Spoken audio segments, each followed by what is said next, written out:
Then the camera pulled back even further. And we saw that in about half a mile the road would lead us onto a bridge. A bridge that would carry us over a river. A river so dark and wide and churning that it looked more like an ocean. Then our driver started swearing again. Will and I glanced up from my phone, and that was when we saw that the bridge we were bearing down on was under construction. And that halfway across the river, it simply stopped. The very last thing I remember is grabbing Will and wrapping my arms around him just as the limo slammed through a wooden barrier.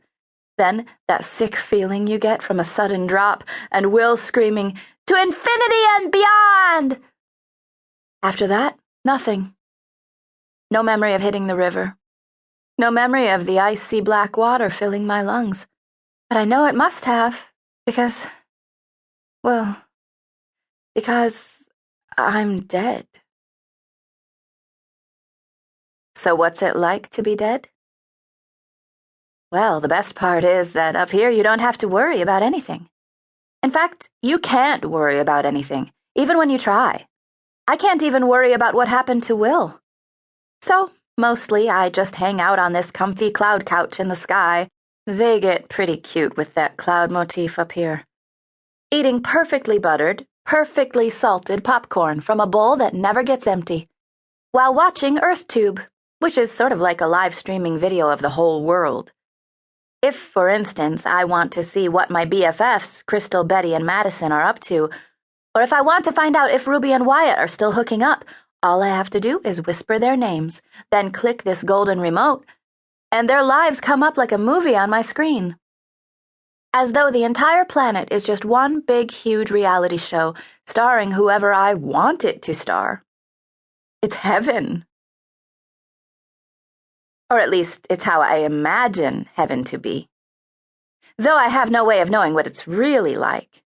Because I, myself, am not dead. None of that stuff I told you about just now actually happened. Oh, come on. Did you honestly think I was dead and, beaming this story down to you from heaven?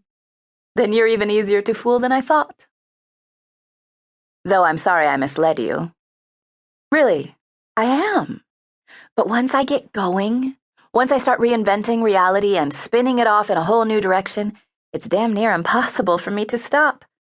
Though the truth is, the real, honest-to-God truth about why I can't seem to keep myself from exaggerating is that my actual life sucks. Big time. Why does my life suck? Why does it suck? Well, because, I'm a vampire. And once a month, in the middle of the night, when the full moon rises over the lonely moor, I wake with a raging thirst clawing at my throat, a thirst that can only be quenched by one thing.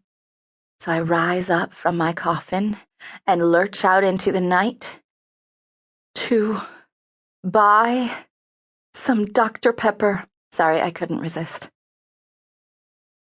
But seriously, the real reason my life sucks is that my father's a dog catcher and my mother's a meter maid. Actually, that's not true. My father's a clown and my mother's a trapeze artist. Actually, that's not true either.